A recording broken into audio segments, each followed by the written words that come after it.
สั่ง แม่น อะ ใส่อ้อมเลยวะ อ้อมชื่อมัน เมื่อว่าน้องบุญทวี มาแล้วลูกแต่ดีมันเนี่ย เธอ เด็กก็มีแต่เด็กเก่าบัด จะเล็กเก่าเนาะ ตามไม่ได้เข้าเพื่อนมาบอกว่ะไม่ได้เข้าจักคน บ่ได้ขอคนเลย วันนี้มาเป็นลูกน้องใคร เฮ็ดซอยกันบ่เห็นติ ช่วยกันไปสไปข้างในก็ได้ ไป ต้องพ่อต้องให้บ้าถือได้มีไข่น้ำพ่อไปลองได้ยินแล้ว ฝากแพงเย็นจะได้ความใส่ที่น้อยจะหลับจะรวยอายุมันคงยืนทำงานไปกินใหญ่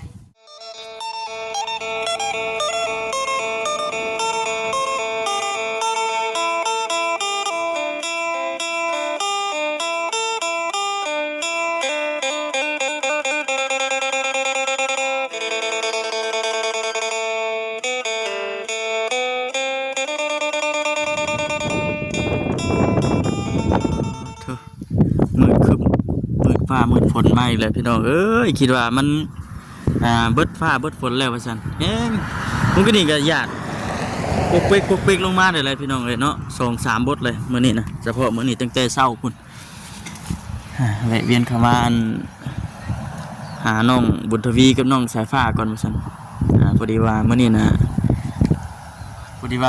สิเดินทางขึ้นไปทางพุ่นพี่น้องทางพระลานพุ่นแหละเลยแวะทางน้องบุญทวีเพิ่นก่อนว่าซั่นจังได๋ก็ผ่านทางนี้แล้วนะพี่น้องเนาะก่อนอื่นก็มีแต่ว่ากราบทักทายสบายดีเด้อพี่น้องเด้อพี่น้องทักทายสบายดี FC กันเบิดสุขคนเนาะพี่น้องเนาะพบเจอกันอีกคือเก่าพอค่ำก็ขึ้นมาตั้งแต่มื้อนั้นขึ้นมากับมันเนาะมันบ่จิตเนาะขึ้นมามื้อนั้นแล้วก็บ่ได้ขึ้นมาเลยพี่น้องก็คือว่าหลายมื้ออยู่นะตั้งแต่มื้อที่ว่าน้องบุญทวีเพิ่นขุดห้องน้ำเพิ่นมื้อนั้นพุ่นพี่น้องเนาะบัดมามื้อนี้เห็นแนมจากที่แนมไปเบิ่งก็แล้วพี่น้องก็ขึ้นสูงเติบแล้วมีแต่ว่าเข้าไปอัปเดตเบิ่งนำกันจังได๋ก็ฝากทางพี่น้องที่เป็นกำลังใจให้เด้อพี่น้องเด้อเนาะมากัน4-5คนพุ่นแหละพี่น้อง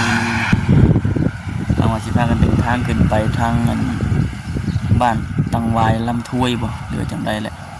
มีเบาเวียงแน่เบาจิตเบาสลีเบาเซนแน่มันหักอยากหนาวพี่น้องมื้อนี้อากาศลมหนาวเย็น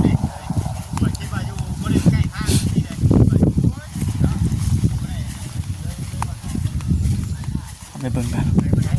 มีเงินบ่าวพัดไซเพิ่นมาพี่น้องเนาะ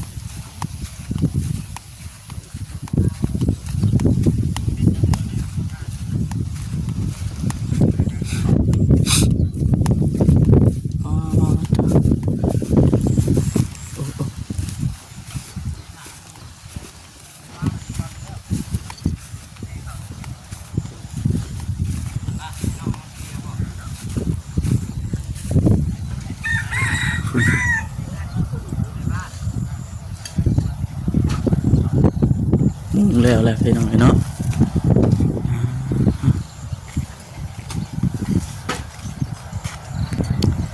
เบิ่งข้างหน้าก่อนโอ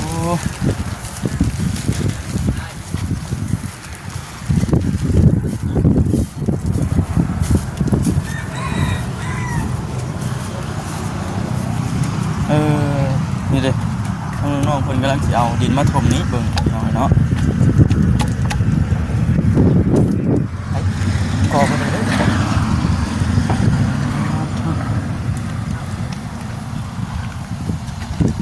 กำลังถมเอ้าสร้างอยู่นี่บ่ซั่นโอ้ยเกี่ยวอีพายุเยอะสวัสดีเกี่ยวอีพายุโอ้เอายังลูกน้องบุญทวีมาช่วยว่าคือมันว่ามาช่วยแล้วก็ช่วยดีแล้วว่ะช่วยดีแล้วป่ะนี่ดิช่วยดีทำแล้วแล้วทำไมพุทธตัวนี้ทำแล้วทมอ้อมเบิดข้างหลังก็จะทมใช่ล้างกระปั๊บเบิดเห็นได้เพราะว่าในหายชุบพลสูบน้ำดิ เอาน้ำมาเลยบางหินพ่อเลยที่ว่าเทเรื่อง เทพื้นเลย ได้ว่าภาษา แม่นฮะ ใส่อ้อมเลยวะ อ้อมจะชูมัน เมื่อว่าน้องบุญทวี มาแล้วแต่ดีเพิ่นเนี่ย เธอ เด็กก็มีแต่เด็กเก่าบัด จะเล็กกับเก่าเนาะ ถามบ่ได้เข้าเรียนมาบ่วะบ่ได้เข้าจักคน บุญขาวทุกคนเลย บ่ได้มาเป็นลูกน้องใคร เฮ็ดซอยกันเห็นติ ช่วยกันมื้อนี้คอยบ่ไล่สามัคคีมื้อหน้าเลยค่อยไล่ค่อยว่า แปลกดีเนาะคือว่าหลายมือพอดีควรมาอยู่ โอ้กะบ่ไล่บ่ได้มาเบิ่งก็ ฮอดบ่10 โอ้เฮ็ดตัวนี้ก็10พุ่นแล้วบัดนี้มาเริ่มต่อตัวนี้ก็10ปลายแล้ว ตั้งแต่มาพี่ยังบ่ได้มือเฮือนเลยบ่ เมื่อชั่วโมง2เดือนนี่แหละมาจอดขึ้นอีกเมื่อกับบ่ไล่เมื่อก็พอดีถึงงานถึงย่อ บ่ ถึงเหงาแน่แล้วย่อภูเขาย่อย าวหน่อยได้ติ ย่อย่อกระสอบแล้วเว้ย สีเข้าปั่นเข้าเด้ ปั่นเข้าย่อขึ้นมาไว้มาไกลเด้เสือโลมา เล็กคักเด้อบ่ฉันทางช้าง แม่นแล้วโอเคแล้ว ถ้าอยู่บัดนี้เฮามาเฮ็ดเวียกนาเดียวเนาะ แม่น บ่ได้ฮ้อนบ่ได้หยังบัด พอแล้ว ตะกี้ยังว่าคิดน้ำขาวน้ำน้ำแน่ เข้าน้ำยากบนพวกปักษาวันนี้เขาก็มีแต่เพิ่นอยู่ค่อยแน่เข้าน้ำก็แล้วเลย แต่ถ้ามีแต่ตั้งมุกตั้งใจเฮ็ดเวียกอย่างเดียวบัดนี้เนาะทางเนาะ แม่นเลย การเรื่องเก่าเรื่องหยังนี่จะเป็นจังได๋จ้ะ แล้ว ผู้เดียวอีกบ่ จังหวะ ผู้เดียวคือเก่า โอ้ เฮ็ดอยู่นี่แล้วบัดนี้นี่ อันนี้แหละคนเดียวก็นี่แหละนี่สมาชิกเพิ่นนี่แหละ มีแต่มีปูนมีหยังก็มีแต่กอให้เขาหิวเขาคนบล็อกคนหยังเขาก็นะหลายคนก็ หลายคน เขามาเห็นปกติหรือว่าเขาบ้างให้เขาเอามือละแสนกับพันกัน แม่นั่นแหละ มันกับประหยัดกับแมนมันใกล้ดิ แม่น มากอ่ะมีซอยเช่ามาครับก็เวลาไม่ได้ผมก็เก่งจะคันมาสร้างคนเดียวก็เมื่อเพราะมือสองชอบสมควรแล้ว เนาะ ตามมาจ้างแต่เถื่อเขามาเห็นตัวเกินชอบสองชอบก็เท่านั้นแหละ เฮ็ดช่องห้องเลยบ่สั่ง แมนสองหก ชื่อนั่นบอกว่านี่กินบอดี้ กำลังถมอยู่จ้ะ กำลังถมอยู่เนาะ แมนสวัสดี โดยผู้เดียวนี่สร้างนะ แมนเดียวนี่แล้วครับมีแล้วลูกน้องก็ดีคุณหยาบ เดี๋ยวญาติอยู่นี่ติ สี่คนยังแต่ไม่มีเงินจ่ายเขาบาท มาหาเด็ก โอ้ยเนาะ เอาบุกบุบัมกับพวกเงินเก่าเขาปล่อยปูนแห่งเจ้าเฮ็ดโบราณเนาะ เนาะเห็นประทันเท นี่แต่เขา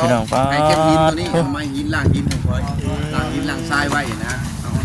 ผักไปอย่างเนาะ จะไปใช้บัตร เอ้าลองเลยยังไง เต็มแล้วบ่นี่ มันหาเด็กๆเป็นคุดเอาน้ำหัวโพดนี่เลยนี่พี่น้องเนาะ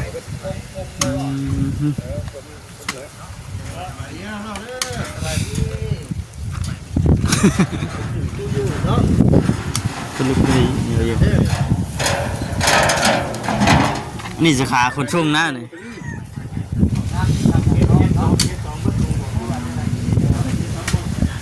สาขาคนช่วงจับไปเลยบอกครับ เจ้าเคยสิคนช่วงบ่ คนชุบรอไหมวะน้องนี่ อยากลองบ่อยากลองของใหม่ อยากรอของไหมนะ นั่นนะเนาะเอาเบิ่งบาท จัดการดีกว่า ลองพารถสุดปีนได้บ่สลีเอ้ย ช่วยใช้ได้ที่มือเลยน้องแต่ว่านี่บ่ก็ไม่ใช่เกี่ยวเผาบ่ อยู่หลายคนเนาะ น้องหามือมา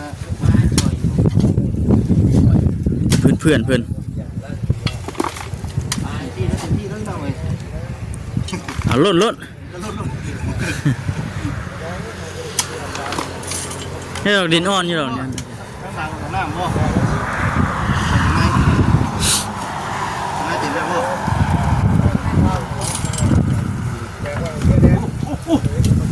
ระวังเลยปีนเลย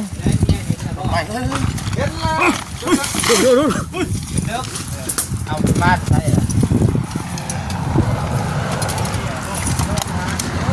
นี่คือ ผมนี่แหละนี่ ตรงนี้ก้อนไปยังเลย เอาในนั้นก็ได้เห็นมีทางขึ้นเลย โลไม่เนาะ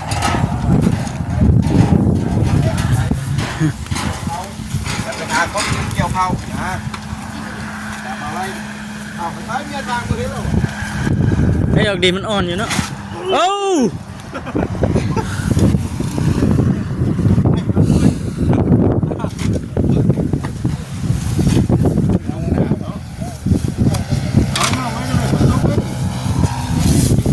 เหนียวได้ดิ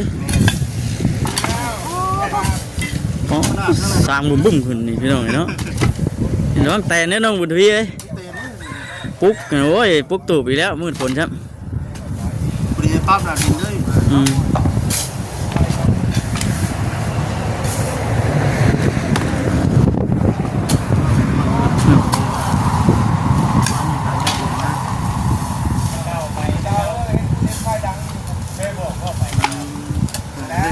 นี่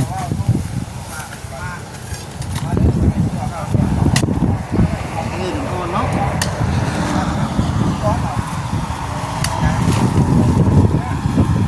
นายนั่นแหละเจ้านายได้ตัวนั้น เจ้านายโว้ เจ้านายได้ตัวนั้น อ๋อเราใส่ผ้าเจ้านายเลยเจ้านาย เจ้านายโอ้ยพาสบายดี สบายดีสบายดีเด้อ ระวังถือกันได้สิบจกเด้อเบิ่งได้ ระวังเด้อ มันนายยังชุดได้เลยนะ หัวหน้าใหญ่สุดเลย มาไปดูนอกมืด เออ คุ้มได้ขนาดนี้ ผ้ากุ้มดูดิเนาะ โอ้ลองปีนเด้อบ่สลีเอ้ยคนเล่นน้ำบ่ทันเลยอืม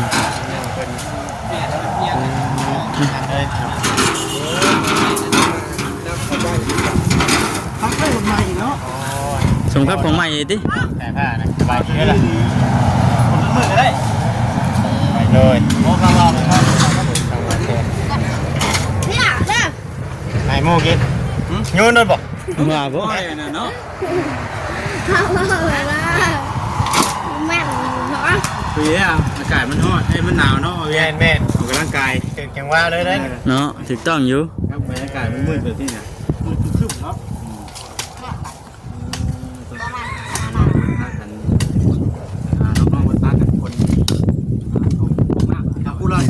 2รถ3รถเนี่ยเนี่ยได้หมด เนี่ยบ่ เออน้องเพิ่นบุกนี่ห่วย เอาไปชมหน่อยสิ แต่ให้มันไปตรงข้างหลังเลยเฉยทางนี้พอเลย โคตรเนาะ ข้างหลังเงินเย ข้าง อะ หน้า เอาจะพาได้จากรถได้เจ้านะคุ้มบ่เดี๋ยวหน้าโม่ ควบคุม คุ้มเลยนี่เนี่ยเดี๋ยวคุ้มหลายเลยที่กับปั้นร้านง่วงเลย เออ เอาหยอกอีชื่อเว้ยฮะ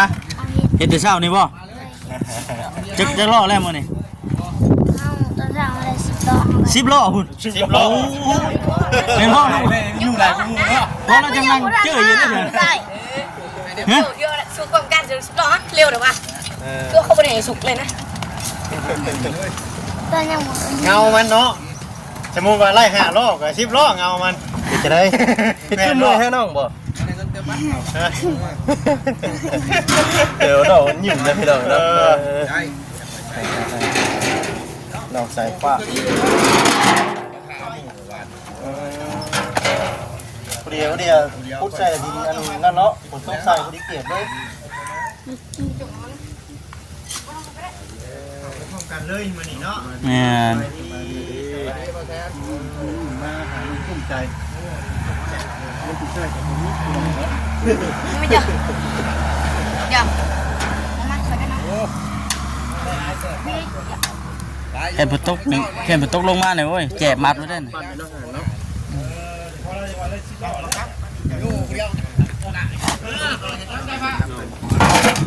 สบายดีถ้าบุญทวีป้าจบก่อนล่ะป้าจบก่อนที่บุญเนาะ มือท่า ไปเอาเนาะเดี๋ยวค่อยให้น้องบุญทวีไปเอาของข่อยก่อนเด้อสัมภาษณ์น้องใส่ผ้าถ่ายไม่ว่ามานี่ไม่อยู่กันจ้ะนอนไหนก็นอนนี่หรือว่านอนนี่นอนนี่นอนเสื้อผ้าได้ใช่นอนเสื้อผ้านอนกลางป่ะกลางเสื้อป่ะขอโทษขอให้FCหลายๆที่คุณบอกว่าคือเสียงคอยประชิดช่วงนี้อยากลำบากนี่อยากไม่เข้านี่แหละมันโบ เขาถามว่าว่าจ้าง เฮ้ย ถามว่าจ้าง จ้างมูคนเอง หมูเฮา หมูเจ้าที่ไหน แล้วบอกให้มากหอนไฟ ทรายต้นปูนสูง โอ้เฮ็ดเลยเนาะได้เงินจะว่าบ่ได้ขอน้ำแม่ไปจักเนาะ เงินค่าเติมบัตรอีกแล้วติ หมู่เจ้าสิมานอนพี่บ่บัดเบิ่งได้ล่ะเบิ่งหมู่บางคู่นำบ่หมู่บ่ให้อยู่มาเบิ่งเด้อผู้ดีมื้อนี้มื้อนี้เล่าก่อนมีทั้งเอื้อยเย็นเด้ออยู่ประเทศสวิตเซอร์แลนด์ทั้งเอื้อยเพิ่นฝากเงินมาให้กับบ่จิตนี่แหละซื้ออาหารการกินเนาะมียังกินใช่มั้ยนี่ ป้าผู้ช้างเราเอามาแต่นองเรา ปลาธรรมชาติบ่ ป้าเลี้ยง ปลาเลี้ยง ป้า เนาะ ปาก มื้อนี้ก็บ่าวมีปลาทูกินอยู่บ่ปลาทูกิน มาเบิ่งก่อนเถอะเนาะเด้อมึงเด้อขอโทษพี่น้องเด้อเด้อมีนั่นน้ำแน่ไข่เนาะมีไข่แต้นึงพี่น้องเด้ไข่เกลือปลาแหลกเครื่องนัวเนาะมีเนาะแค่นี้สิ่งที่สำคัญเนาะเอาไปได้บ่ของชุดเขาแล้วนี่ อาหารสด อาหารชุดได้ดิ ไปได้หรือบ่ ได้บ่ได้เนาะไปสบายกันได้ก็ได้ ไป ลูกบ่ลูกให้บ้าถือได้มีไข่น้ำพ่อไปเอาไปได้ยินแล้วก็เพิ่งเนาะคิดทางน้องคนอยู่สามชาเป็นซันนั้นเป็นเร็วไอ้เพิ่งเมื่อวานนี้มาบ่เนาะประมาณจะงูบ่มาเลยบ่ทุกคำโอ้ไอ้ดีเรามาทุกคำเนาะ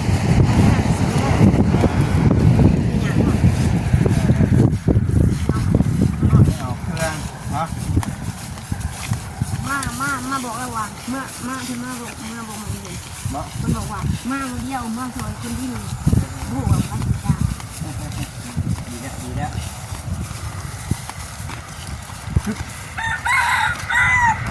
เขาอยู่หลักสมาชิกหลายอยู่เนาะมาเจอหลายด้วยเจอหลายเนาะใช่ดิใช่ครับได้แล้วแหละได้นี่ก็ได้นี่ได้แหละก็ได้ นั่งนี่แล้วแหละ ได้ไหม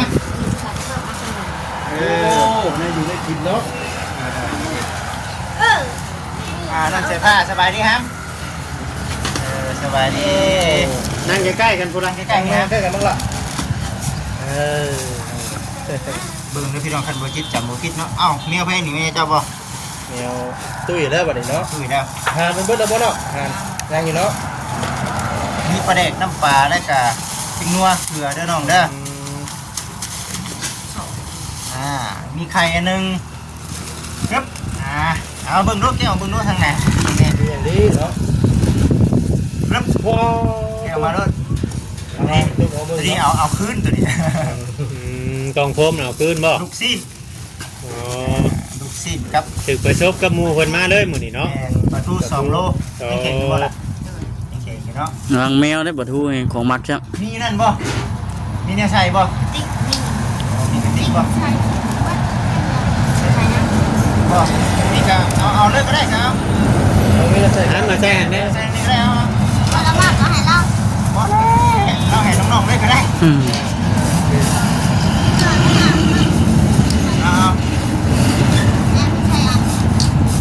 ใส่กระบานั่นก็นั่นอยู่อันนี้ก็แถมนี่ให้ไปน้ำมันด้วยครับมันเลยก็ได้ปลาทูที่จะได้กินจะให้บ่สร้างจะให้สักพอสร้างที่กินบ่คิดอีกเมื่อไรบ่ต้องเสียค่า สั่งมาเห็น เอาเลย แซ่บบ่ ไอ้น้องไอ้น้องสายฟ้าได้สุกิน เสียบ มาเสียบ เค็มเลย เค็มบ่ เค็มบ่ เจ้ามากินเค็มบ่น้องจ๋าพะ ไปบ่เป็นไข่นี่เด้เนาะมีไข่น้ำเป็นอาหารการกินและตอนนี้ก็กำลังเก็บน้ำก็เก็บน้ำแค่กระดิ่งเดือดไหลอยู่เนาะ ได้อยู่ กระดิ่งเดือดไหลอยู่พี่น้อง ในถุงก้อนหน้าของเพื่อนไปแล้ว สมบูรณ์อีกเนาะ เพื่อไว้สามติดในสุดนี้ น้ำเพิ่นบ่ได้มีเสานี่เนาะก็คัดกันเลย คัดใส่เด็กนะ แต่เพื่อนบ่จิตยังบ่ได้ใส่นะ เป็นบ่บ่ได้สาวบ่ นี่ก็คัดเอาสิ เอาบ่มีแน่สุด สุดบ่เป็นพอบ่ เพียงพอ แต่ก็บ่ค่อยนั่นหรอกนะค่อยไว้เป็นดินแบบไปก็ได้เนาะ กำบังเพื่อนแน่ไปแล้วไปเนาะเลยลงตัวเองเนาะไปผู้ใดสินะขอบคุณทั้งเอ้ยเย็นเพิ่น ลงแล้ว เฮาก็ได้มาน้องบุญทวีเนาะน้องเสียผ้าลงมือ เมื่อขึ้นเมื่อขึ้น นี่อย่างแน่บอกมันไปนะอ้าวบอกมันไปนำเพื่อนได้บาด ตัวกูโดนกินเนาะไม่บ่เป็นยังหรอกได้เยอะได้เยอะครับปลานั่นอยู่ เอาดังๆเลยจันจังบ่จิยังมีไม้ได้เนาะลงแหงเนาะได้ยินเนาะ ในความแพงเจ็บจะได้ความใส่มาที่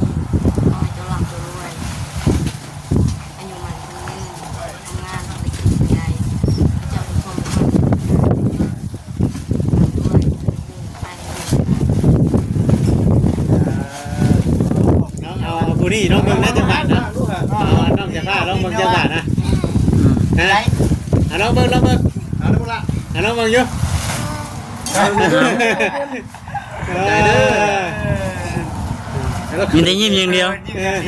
ดีใจอยู่ป่ะครับดีใจเนาะได้กินอะไรเมื่อเติมได้นี่เนาะ แม่น ครับแบบหมูฟูมากอะเห็นได้อยู่ได้กินให้หมูฟู แม่น ต้มลูกชิ้นนี่ได้นี่ลวกลูกชิ้นได้ให้หมูกินนี่ มันเป็นภาษาวันนี้ จัดการเบาเอาน้ำจิ้มมาให้กินพร้อมดิ แม่ ใส่กับลูกชิ้นครับเนาะ หาภาษาเห็นนะ สาวเฮ็ดเออเราที่ให้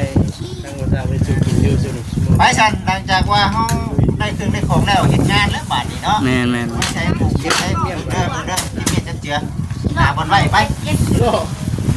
หากิโลเฉยเนาะ ๆ แดงเลย โมเมน หาบนไว้หาบนไว้